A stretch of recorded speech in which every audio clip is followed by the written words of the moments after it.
경기도의 기둥 같은 맑은 생각 정교회를 심호하시는 김영준 목사님 나오셔서 너희 마른 뼈들아라는 주제로 말씀을 증거하실 때 성령의 기름 부음의 역사가 있기를 간절히 원합니다. 목사님 나오실 때 뜨거운 박수로 환영해 주시기 바랍니다.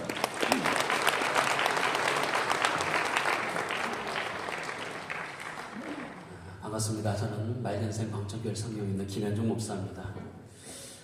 순서지를 이렇게 보셨겠지만 저도 순서지를 보는 순간 굉장히 당황했습니다. 앞에 특강이 2개가 더 있었기 때문이었습니다. 진경초 기자님 하시고 앞에 송태근 목사님 하시고 뒤에 전륜 목사가 해야 되는데 여러분 얼마나 부담된지 아시겠지요? 네. 그래서 여러분 이 시간 좀 가볍게 말씀을 들어주시면 좋겠다라는 생각을 하게 됩니다. 지금부터 한 22년 전에 제가 2003년 경남 김해에 있는 부척산 기도원에 몇 명의 목사님들과 함께 기도하기 위해서 올라간 적이 있었습니다. 부척산 기도원 그때 방문이 제가 처음이었는데요. 부척산 기도원이 어떻게 되어 있는지 제가 잘 몰랐기 때문에 그냥 올라가기 시작했습니다. 보통 기도원들이 뭐 주차장이 있고 산에 바로 올라가면 되니까 그렇다 생각하고 올라가기 시작했습니다. 근데 알고 보니까 주차장부터 기도원까지 제법 걸어서 올라가야 되는 것이었습니다. 처음에는 산책하듯이 올라가기 시작했습니다.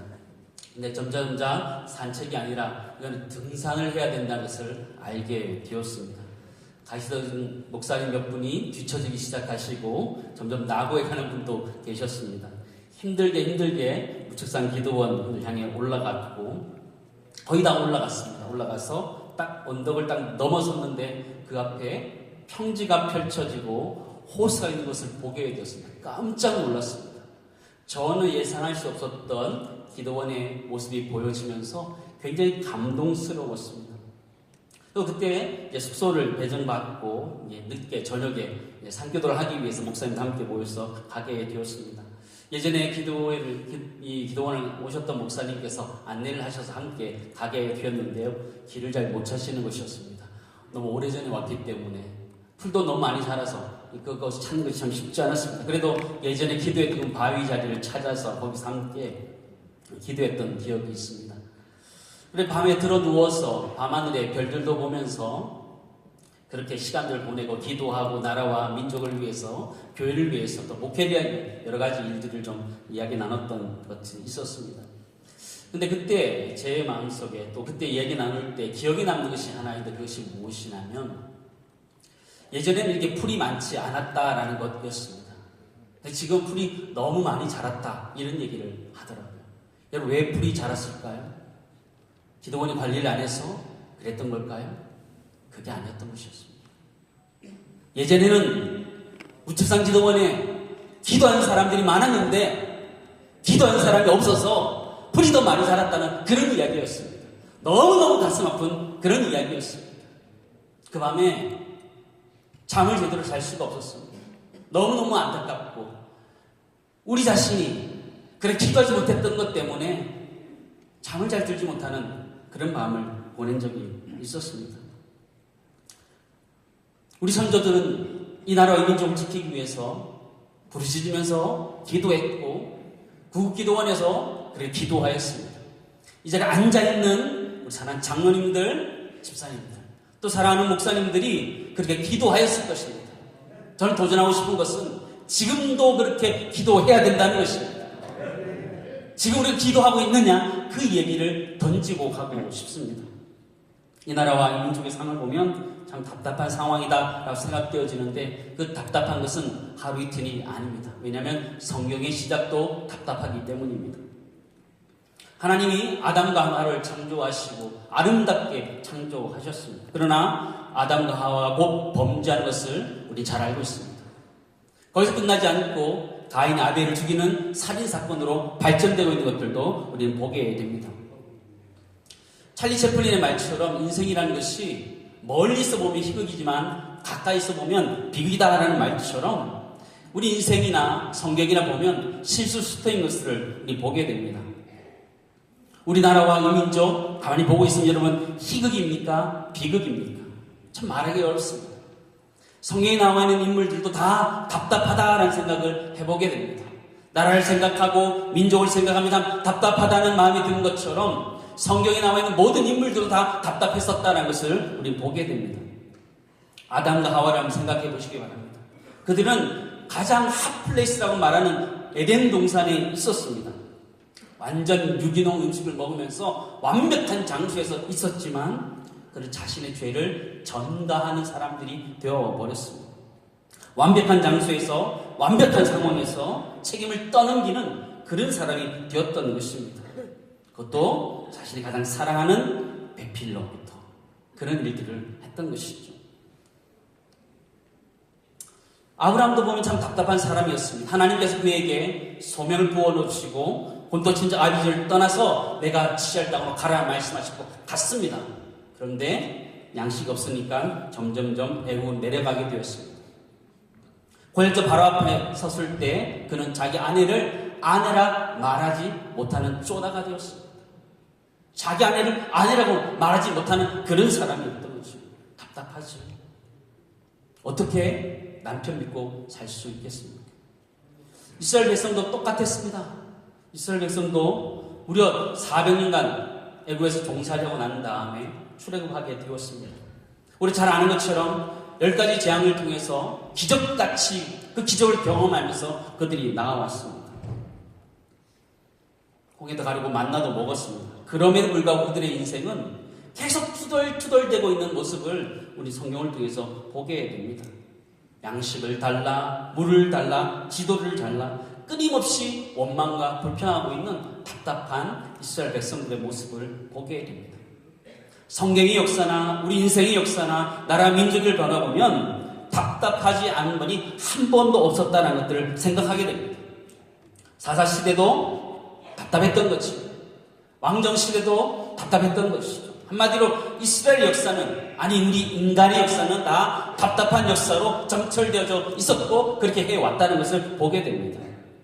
이런 답답함의 최고의 자리에 있는 것이 무엇이냐? 이 에스겔 37장의 말씀입니다. 가장 시각적으로 답답한 우리 인생의 모습을 잘 표현해 준 것이 이 에스겔 37장의 말씀이라는 것입니다. 에스겔이 경험했던 가장 큰 아픔, 자신의 꿈이 완전히 다 깨어지는 것이었습니다. 에스겔 선지자는 제사장의 아들로 태어났습니다. 제사장질 그대로 물려받을 수 있는 그런 사람이었습니다. 어렸을 때부터 그 꿈을 가지고 자라온 사람이었습니다. 20살 때부터 견습생으로 그 일들을 돕기 위해서 많은 것들이 준비되었고 30살이 되면 제사장직을 감당할 수 있는 사람이 되었습니다. 그러나 그의 나이 25에 되는 주전 597년에 바벨론의 포로로 끌려가게 됩니다. 꿈이 다 사라져 버린 것입니다. 그리고 언제 다시 돌아갈 수 있는 기약도 없는 아주 처절한 마른 뼈와 같은 그런 상황을 그가 맞이했던 것을 보게 됩니다. 이스라엘의 백성의 삶이나 이 에스겔 선지자의 삶이나 똑같은 것을 보게 돼요. 1절, 2절을 제가 먼저 좀 읽어드리겠습니다. 여호와께서 권능으로 내게 임재하시고 그의 영으로 나를 데리고 가서 골짜기 가운데 두셨는데 거기에 뼈가 가득하더라. 나를 그 뼈 사방으로 지나게 하시기로 본즉 그 골짜기 지면에 뼈가 심이 많고 아주 말랐더라. 에스겔 골짜기에 뼈가 가득했다. 그럼 뼈라는 것은요, 궁핍함의 상징입니다. 극도의 고난을 이야기하는 것이죠.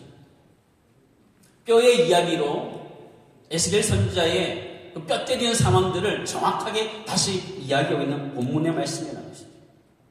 마른 뼈, 거기 심이 가득하다는 것이죠. 지면의 뼈가 심이 가득하고 아주 말랐다. 강조하고 또 강조하는 것이죠. 소망이 없다, 이런 것이죠. 우리 인간에게 소망이 있습니까? 우리 인류에 소망이 있습니까? 우리 상황을 보면 소망은 없습니다.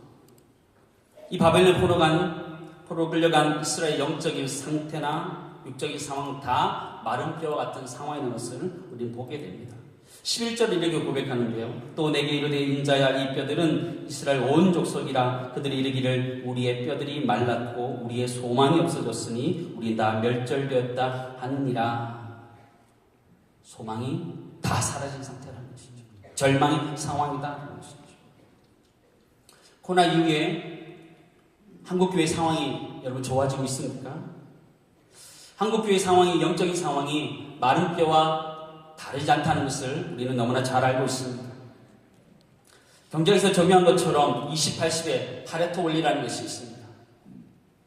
어떤 것이든 20대 80의 원리라는 것이 있습니다. 경제학에서 하는 얘기지만 사회적으로 가져올 수도 있고 조직으로 가져올 수 있습니다. 그 얘기를 무엇이냐면 80은 잘 안 돼도 20은 잘 된다는 것이죠. 이 자리에 앉아 계신 지교회를 한번 생각해 보시기 바랍니다. 80은 안 되지만 20은 되는 교회라는 것이죠. 그럼 20%의 교회가 되면 한국 교회가 되는 것입니까? 아니, 그렇지 않아요. 80%의 교회는요, 코로나 후증처럼 죽기 살기로 이 상황을 넘어서기 위해서 애를 쓰고 노력합니다. 그런데 잘 되지 않아요. 쉽지 않아요. 최선을 다해서 노력해서 하고 하는데도 되지 않는다니까요. 답답한 상황 속에서 이겨낼 수 있는 것이 없다는 것을 보게 됩니다. 우리 민족의 상황은 어떻게 되었나요? 북한 주민들 한번 생각해 보시기 바랍니다. 굶주린 가운데 진짜 마른 뼈처럼 살아가는 것이 그들입니다. 에스겔 37장에 보여지는 이 현실이 그들에게는 그냥 현실입니다. 중국 등지에 떠도는 탈북민들의 삶을 한번 돌아보시기 바랍니다. 인신매매 당하고 장기 적출 당하고 개돼지처럼 팔려가는 것이 우리 북녘 동포들의 삶입니다. 한국 땅에 들어오는 3만여 탈북민들을 생각해 보시기 바랍니다. 편견과 차별 때문에 그들이 얼마나 소외되어 있는지 우리는 알아야 됩니다. 이 나라의 민족이 상황이 마른 뼈와 같다는 것들을 굳이 설명하지 않아도 우리는 잘 알고 있습니다. 사랑하는 우리 장로님, 권사님, 우리 목사님, 우리는 지금 진단할 필요가 따로 없습니다. 우리가 마른 뼈다, 지금의 시대가 마른 뼈다, 이 나라의 민족이 마른 뼈다 진단할 필요도 없습니다. 목회적으로 어떻다 데이터 갖다 놓지 않아도 마른 뼈다는 것을 다 알고 있습니다.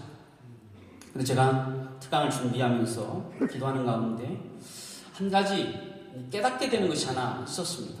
그것이 무엇이냐면 역설적인 것인데 하나님 저에게 말하는 것처럼 성령이 저에게 말씀한 것처럼 제 마음속에 도전되는 것이 있었습니다. 그게 무엇이냐면 너희는 지금 메마른 뼈가 아니라 너무 살쪘다라는 것이죠. 우리에게 말씀하시는 게 영적으로 마른 뼈와 같이 절망 속에 있다고 얘기하지만 우리의 삶 속에 너무 기름지다 말씀하시는 것이었습니다. 영적인 초고도 비만이라고 말씀하시는 거죠. 한국 교회를 향해서 너무 초고도 비만이라고 말씀하시는 엘리 제사장처럼 말입니다.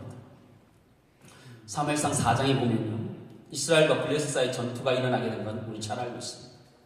법궤를 가지고 나가면 승리할 것이라는 원칙이 있었습니다. 그렇게 해왔었습니다. 그때도 여전히 법궤를 가지고 갔습니다. 그러나 법궤도 빼앗기고 엘리의 제사장 두 아들도 죽게 됩니다. 법궤도 빼앗기고 아들도 다 죽었습니다. 그때 이 엘리 제사장의 나이가 98세였고 그 눈이 어두워졌다 성경 말하고 있습니다. 사무엘상 4장 18절 말씀 제가 읽어드리겠습니다. 하나님의 교회를 말할 때에 엘리가 자기 의자에서 뒤로 넘어져 문 곁에서 목이 부러져 죽었으니 나이가 많고 비대한 까닭이라. 그가 이스라엘 사사가 된 지 40년이었더라. 성경은 엘리 제사장이 죽은 이유가 나이가 많고 비대했기 때문이다 이렇게 표현하고 있습니다. 사랑하는 우리 전국 남전도회 회원 여러분, 우리는 어떨까요?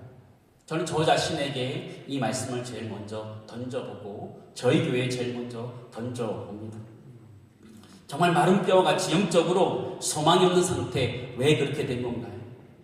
잘 살게 돼서 그런 것 아니에요. 잘 살게 돼서 그런 것 아니에요. 예전에 배고픈 가운데 부르짖었던 우리들이 배가 불러지니까 달라지는 거죠. 예전 나라와 민족을 위해서 북기도원에 그렇게 올라가서 부르짖고 기도했는데 지금은 그렇게 하지 않습니다. 청년 때 그렇게 헌신하면서 부르짖고 헌신했는데 지금은 그렇게 하지 않고 있다면 우리가 엘리 제사장처럼 지금 비대해 가고 있는 것 아닌가 생각이 들어집니다. 참 안타까운 현실이라는 생각을 해보게 됩니다. 우리의 신앙, 지금이 전성기인가 아니면 청년 때가 전성기인가 여러분 자신에게 한번 던져보시기 바랍니다. 지금이 내 인생의 영적으로 전성기라면 한국교회는 소망이 있는 줄 믿습니다. 그러나 나의 전성기가 영적으로 충만했던 때가 과거라면 우리는 지금 마른 뼈와 같은 상황이고 영적으로 비대해진 상황이라는 것들을 우리는 직면해야 됩니다. 거기서 다시 출발해야 된다는 것이죠. 바벨론 포로로 끌려가서 강가에 앉아서 그때를 노래 부르던 시편의 기자의 이야기를 한번 보시기 바랍니다. 시편 137편 1절에 3절 제가 읽어드리겠습니다. 우리가 바벨론의 여러 강변 거기서 앉아서 시온을 기억하며 울었더라. 그 중에 버드나무에 우리가 우리의 수금을 걸었나니 이는 우리를 사로잡은 자가 거기서 우리에게 노래를 청하며 우리를 황폐하게 한 자가 기쁨을 청하고 자기들을 위하여 시온의 노래 중 하나를 노래하라 함이로다. 바벨론 강가에서 노래를 부르고 싶어서 노래를 부른 것이 아닙니다. 시온의 노래를 부르고 싶어서 부른 것이 아니라 바벨론 사람들을 위해서 노래를 하게 된 것입니다. 너 여기 서서 노래하라. 시온의 노래 중에서 하나 하라라는 것입니다. 쉬운 예로 그런 겁니다. 군대에서 고참들이 술을 먹는 자리에서 기독교인을 불러놓고 찬송가 부르는 것 똑같은 겁니다. 아주 모멸적인 장면이죠. 모멸적인 것이죠. 왜 이스라엘이 이런 비참함을 당해야 됐을까요? 영적인 비만 때문에 그랬다는 것이죠. 사랑하는 우리 남전도 회원 여러분, 한국교회가 다시 일어날 것을 믿기를 주님은 축원합니다. 거기가 어디일까요? 거기가 어디일까요? 우리 자신의 모습으로 다시 돌아왔으면 좋겠습니다. 어디서 평가하는 한국교회가 이렇더라. 아니, 그거 말고요. 담임 목사님이 어떻더라. 당회가 어떻더라. 안수집사가 어떻더라. 이런 거 다 제쳐놓고요. 우리 자신의 모습으로 다시 돌아왔으면 좋겠습니다. 내가 정말 지금 한국교회의 부흥의 시발점이 될 수 있느냐, 우리 자신의 모습으로 다시 돌아왔으면 좋겠습니다. 내가 지금 주 안에서 성령 충만하면 한국교회는 부흥하게 되는 줄 믿습니다. 그러나 내가 과거에 내가 열심히 했다는 것, 그것을 이야기하고 있다면 우린 점점 영적으로 메말라가고 있고 마른 뼈가 되고 있다는 것들을 우리는 직면해야 됩니다. 환자들이 제일 어려운 것이 무엇이냐면 자기 병에 직면하는 것이 가장 어렵습니다. 한국교회가 가장 어려운 것이 무엇이냐면 나의 상태를 직면하는 것이 너무나 어렵다는 것이죠. 한국 얼마나 잘 살게 되었습니까? 너무너무 잘 살게 되었죠. 영적으로 어떻게 되었습니까? 도리어 영적으로 퇴보하고 있다는 것을 우리는 보게 되죠. 묵척산 기도원의 모습과 우리의 모습이 다르지 않다는 것을 우리는 보게 돼요. 예전에는 열심히 기도하기 위해 다녔던 그것 때문에 풀이 자라지 않았는데 지금은 기도하러 가지 않기 때문에 도리어 풀이 자라고 있는 그 기도원의 모습이 우리의 모습과 다르지 않을 수 있다는 것이죠. 저는 사랑하는 남전도회에 한 가지 도전하고 싶습니다. 그것이 무엇이냐면 지금이 영적인 전성기가 되기를 간절히 소망합니다. 과거의 영적인 전성기 아닐 겁니다. 그건 그때 하나님 주신 은혜였고요. 앞으로 한국교회가 살아나려면 지금이 오늘이 우리의 영적인 전성기가 되기를 저는 축원합니다. 이 자리가 영적인 전성기의 시작이 되기를 간절히 소망합니다. 그럴 때 가능성이 있다는 것이죠. 한국교회 어렵다? 왜 어려운 거예요? 나에게 믿음이 없기 때문에 어려운 거지요. 남전도 회원들 가슴 속에 성령이 계시고 주님이 계신다면 왜 좌절하고 낙심해요? 한국교회 안 된다고 어떻게 그렇게 함부로 말할 수 있어요? 아니요. 주님이 내 안에 계시고 성령이 내 안에 계시고 살아계신 영이 계신다면 그 일을 하게 하실 줄을 믿습니다. 중요한 건 지금 내가 살아있느냐 마느냐라는 거예요. 내가 마른 뼈처럼 말라가느냐 아니냐 거기에 결정된다는 것이죠. 우리는 남 탓 너무 많이 해요. 어떤 교회가 잘하더라, 이렇게 하면 잘하더라, 이렇게 하면 잘하다, 수많은 얘기들 하죠. 그러나 그런 건 중요하죠. 송태근 목사님 말씀하시는 것처럼요, 다시 돌아가면 우리 자신이 거기에 시작점에 있어야 된다는 거예요. 우리가 그 시작점에 있어야 돼요. 내가 살아있으면 한국교회는 살아있는 줄을 믿습니다. 특별히 남전도회, 전국 남전도회가 살아있으면 우리 한국교회는 다시 살아나게 되는 줄 믿습니다. 기도하는 남존들에게 살아있으면 살아있는 거라는 것이죠. 한국교회 좌절을 이야기합니까? 쇠퇴를 이야기합니까? 시대적으로 갈 수 있습니다. 그러나 진짜 부흥은 우리 안에서부터 시작되는 것이죠. 하나님이 우리에게 함께 하시고 성령께서 우리에게 그렇게 하실 거예요. 에스겔 37장 9절 10절 말씀 보시기 바랍니다. 주 여호와께서 이같이 말씀하시기를 생기야 사방에서부터 와서 이 죽음을 당한 자에게 불어서 살아나게 하라 하셨다 하라. 이에 내가 그 명령대로 개헌하였더니 생기가 그들에게 들어가매 그들이 곧 살아나서 일어나 서는데 극히 큰 군대더라. 아멘. 사랑하는 남전도회 회원 여러분, 여러분이 도전하고 싶습니다. 저에게도 도전하고 싶습니다. 저는 목회하면서 끊임없이 저에게 묻습니다. 세상을 보지 말라는 거예요. 세상이 어떻다라는 것, 원래 세상은 그랬어요. 기독교적으로 좋은 적이 한 번도 없었어요. 기독교적으로 좋아지면 그건 항상 타락으로 갔기 때문에 항상 세상은 어려웠어요. 그렇다면 진짜 한국교회가 살아날 수 있는 비결이 무엇이냐? 나라와 민족을 위해서 기도하면서 살아날 수 있는 비결이 무엇이냐? 내가 살아있으면 살아나게 되는 줄 믿습니다. 그냥 내가 죽으면 다 죽는 거예요. 남전교회가 죽으면 다 죽는 거예요. 부흥 거기 있는 거예요. 한국교회 다음 세대가 잘해야 된다? 아니요. 한국교회가 잘하려면 나 자신이 잘해야 되는 줄을 믿습니다. 나 자신이 살아있어야지. 마른 뼈가 살아나서 살이 붙고 뼈가 붙고 생겨 돌면서 살아서 큰 군가대가 되어야지 소망이 있는 줄 믿습니다. 오늘 이 밤에 기도하실 때에 그 은혜가 우리 가운데 있기를 간절히 소망합니다. 사랑하는 남전도회 회원 여러분, 정말 나라와 민족을 위해서 기도합시다. 애통하는 마음으로 기도하고 교회를 위해서 기도합시다. 이래서 안 된다, 저렇게 해서 안 된다, 이렇게 해서 안 된다, 그런 얘기 그만하고 내가 정말 예전보다 더 열심히 기도하느냐, 내가 예전보다 더 열심히 말씀 보느냐, 내가 예전보다 더 열심히 전도하느냐, 거기가 시발점이라는 거예요. 다시 한번 여러분에게 도전하고 저에게도 도전하고 싶습니다. 여러분 인생의 전성기가 언제입니까? 바벨론 강가에서 옛날이 좋았다 그런 노래 하시고 싶습니까? 우리 그 노래 이제 그만합시다. 예전이 좋았다 그런 얘기 그만하고요. 지금 나 자신이 더 하나님을 가까이 하고 더 하나님 앞에 헌신하며 더 하나님을 울부짖으면서 그 부흥을 내가 체험함으로 말미암아 나라부터 그 부흥이 시작되기를 간절히 소망합니다. 여러분의 영적인 전성기가 과거가 아니라 현재이고 바라는 것은 오늘이 될 수 있기를 저는 축원합니다. 말씀을 정리하겠습니다. 우리 모두가 영적인 전성기를 누리며 살아갈 수 있기를 간절히 소망합니다. 그것이 바로 과거가 아니라 오늘 이 시간 이 저녁에 하나님 부르짖으면서 하나님 은혜를 구하는 우리 모두가 되기를 간절히 소망합니다. 우리 찬양 한잔 하고 우리 합시다 함께 기도하도록 하겠습니다.